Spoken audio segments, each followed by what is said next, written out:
You ever notice how life's biggest rewards don't come with a neon sign saying, "Congratulations, you did it"? Yeah, spiritual growth is kind of like that too. Picture this. Chasing God is less like sprinting to a finish line and more like hiking a mountain with mist covering the peak. Sometimes you can't see the view, but you trust it's there.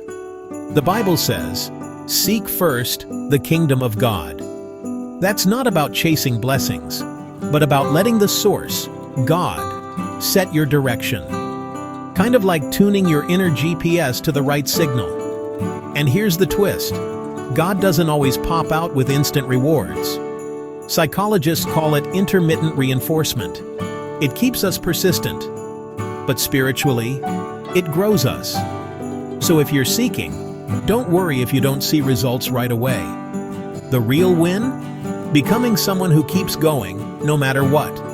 Because sometimes the journey is the prize.